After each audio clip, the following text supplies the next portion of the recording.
Hi friends, मैं ओम नारायण सिंह। आपका हमारे यूट्यूब चैनल ओएलएक्स्ट्रा क्लासेस में बहुत बहुत स्वागत है। आइए आज हम लोग बात करेंगे न्यूट्रल, पॉजिटिव और नेगेटिव चार्ज पे। न्यूट्रल क्या होता है इसके बारे में बात करिएगा। अर्थात ऐसी स्थिति जहां इलेक्ट्रॉन प्रोटॉन के बराबर हो जाता है उसे न्यूट्रल कहा जाता है। पहले हम लोग समझ लेते हैं इस चीज़ को, कैसे न्यूट्रल होगा।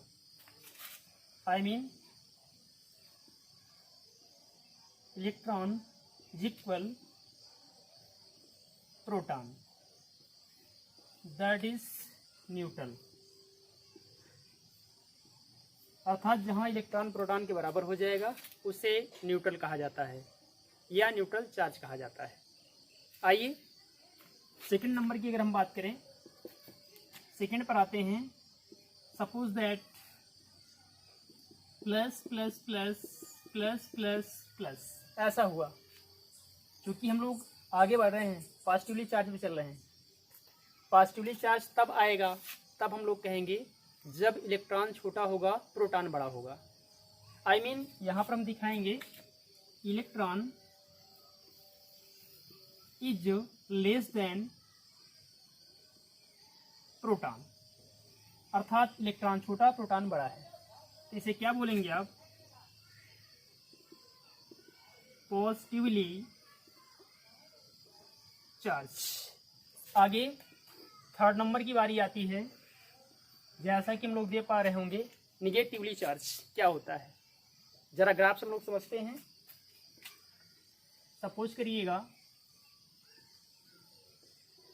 Minus minus minus minus minus minus,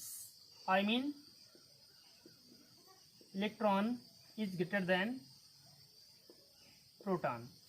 अगर इलेक्ट्रॉन ज़्यादा होगा या फिर बड़ा होगा किसकी तुलना में? प्रोटॉन की तुलना में। तो हम लोग उसे क्या बोलेंगे? निगेटिवली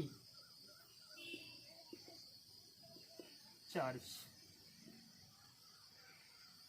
ठीक, फिलहाल तीन बातें यहाँ पर सामने आई। एक न्यूट्रल हो गया या न्यूट्रल चार्ज हो गया, एक पॉजिटिवली चार्ज हो गया, एक निगेटिवली चार्ज हो गया। न्यूट्रल में इलेक्ट्रॉन प्रोटॉन के बराबर होता है, पॉजिटिवली चार्ज में इलेक्ट्रॉन छोटा होता है, प्रोटॉन बड़ा होता है। Electron is less than proton. और आगे की बात निगेटिवली चार्ज की बात कर लें। इलेक्ट्रॉन बड़ा होगा, प्रोटॉन छोटा होगा। Electron is greater than proton. Clear? समझ गए इस पे आप? आगे चलते हैं फिर हम। इसके बाद बारी आती है चार्जिंग बाई फ्रिक्शन की। ठीक है ना? ये सब कुछ होने के बाद अब हम अगली टॉपिक पे आते हैं, चार्जिंग बाई फ्रिक्शन। तो चार्जिंग बाई फ्रिक्शन की बात करते हैं, अर्थात हम घर्षण के द्वारा कैसे चार्ज उत्पन्न कर सकते हैं। आइए अब अगले टॉपिक पे हम बात करेंगे, चार्जिंग बाई फ्रिक्शन। आइए हम लोग बात कर रहे हैं इस पे। हमारे सामने हेडिंग है चार्जिंग बाई फ्रिक्शन। जैसा कि इसके पहले हमने कहा था, घर्षण के द्वारा आवेश कैसे उत्पन्न करते हैं। जैसा हमारी परिभाषा है, when two bodies A and B are rubbed with each other, अर्थात जब हम दो निकायों को परस्पर रगड़ते हैं, फ्रिक्शन करवाते हैं। आगे भी देखते हैं each other, few electrons from body A will go to the second body B. कुछ इलेक्ट्रॉन्स बॉडी ए से ट्रांसपेरेंट होकर बी में चले जाते हैं। फिर आगे देखिएगा आप, from body B the body A becomes positively and B becomes negatively. इस कंडीशन में जो निकाय हमारा ए होता है, बॉडी हमारी ये होती है, वो पॉजिटिव हो जाती है और बॉडी भी हमारी नेगेटिव हो जाती है।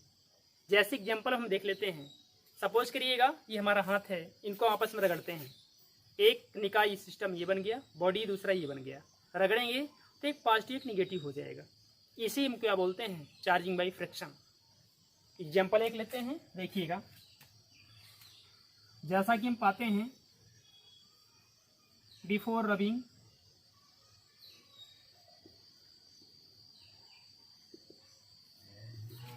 ये हमारा बॉडी ये हो गया,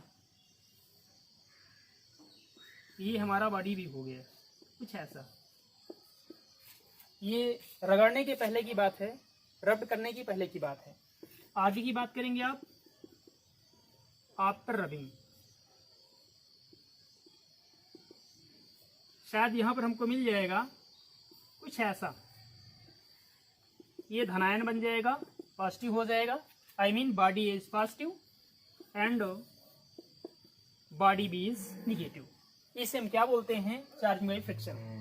अर्थात हमने दो निकायों को परस्पर रगड़ा, पहले न्यूट्रल था और इसके बाद रगड़ने के बाद ए हमारा क्या हो गया? धनायन हो गया, पॉजिटिव हो गया, और बी हमारा क्या हुआ? ऋणायन हो गया, मीन्स क्या? निगेटिव हो गया। क्लियर?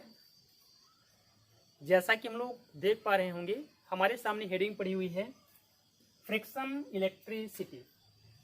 क्लियर? इसी हिंदी में हम लोग क्या कहते हैं? वैद्युत घर्षण। क्या होता है फ्रिक्शन इलेक्ट्रिसिटी? जैसा परिभाषा हमारे सामने लिखी हुई है, द इलेक्ट्रिसिटी प्रोड्यूस्ड मीन्स वैद्युत पैदा होता, जनरेट होता है, produced on rubbing two bodies, अर्थात दो निकायों को परस्पर रगड़ने पर वैद्युत पैदा होता है। Bodies with each other means एक दूसरे को आपस में रगड़ने पर, is known as friction electricity, अर्थात जब दो धातुओं को, दो वस्तुओं को परस्पर रगड़ते हैं, रगड़ने के बाद जो इलेक्ट्रिसिटी पैदा होती है उसे क्या बोलते हैं? Friction electricity. एग्जाम्पल्स की बात कर लें तो एग्जाम्पल्स में सामने है, we can see lighting with thunder inside cloud. जैसा कि इस समय आप देखते होंगे, अगर बादल छाए रहें और उसके बीच से बिजली गड़गड़ाए, अगर बिजली गड़गड़ाती है तो बादल के छोटे छोटे सूक्ष्म कणों को फ्रिक्शन करके या उनके सरफेस पे रगड़ करके, रबिंग करके तब बाहर लाइट निकलती है। तो बादल पूरे फटते हुए नजर आते हैं और उसके बीच से लाइट की पूरी गड़गड़ाहट बाहर निकल आती है, तो उनके सरफेस पे पूरा टच करते हुए, शार्प रूप से रगड़ते हुए बाहर आती है। उसे हम क्या बोलते हैं? Friction electricity. क्योंकि जब दो बादल की पार्टिकल्स आपस में फ्रिक्शन करेंगे, फ्रिक्शन करने के बाद अपने आप चार्ज पैदा होगा, लाइट पैदा होगी, उसे क्या बोलते हैं हम? Friction electricity. क्लियर? जैसा कि अब आगे भी हम लोग चलेंगे, अगली टॉपिक हमारे सामने होगी ऑफ चार्ज, उसके बारे में हम लोग बात करेंगे। आइए देखते हैं अगली टॉपिक हमारे सामने है कंजर्वेशन ऑफ चार्ज, मतलब आवेश का संरक्षण।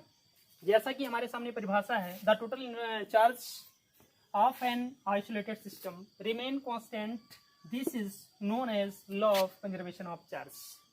क्लियर? अर्थात आवेश कभी नष्ट नहीं होता है, केवल यह एक रूप से दूसरे रूप में परिवर्तित हो जाता है। क्लियर? कैसे समझेंगे इसको? आसानी समझिएगा। हम फिलहाल हमारे हाथ में हैं, इनको आपस में रगड़ते हैं, थोड़े समय के बाद देखिएगा काफ़ी थर्मल महसूस होगा, गर्म महसूस होगा। अभी इसके पास थर्मल है, अगर इसी को आप हटा के यहाँ लगा लें, कहीं टच कर लें, तो इसका चार्ज इस पर ट्रांसपेरेंट होगा या फिर यहाँ ट्रांसपेरेंट होगा। तो आवेश नष्ट कहाँ हुआ? पहले इसके पास था, यहाँ ट्रांसपेरेंट हुआ, यहाँ चला गया, और आप कहीं टच करेंगे वहाँ चला जाएगा। ये बार बार आपस में ही चेंज होता रहता है। इसे ही आप क्या बोलते हैं? Conservation of charge. ठीक है, तो आज के वीडियो में फिलहाल इतना ही। नेक्स्ट वीडियो में आगे हम मिलते हैं आपसे। अगर हमारी वीडियो आपको अच्छी लगी हो तो लाइक करें, सब्सक्राइब करें और शेयर करें। Okay, thank you.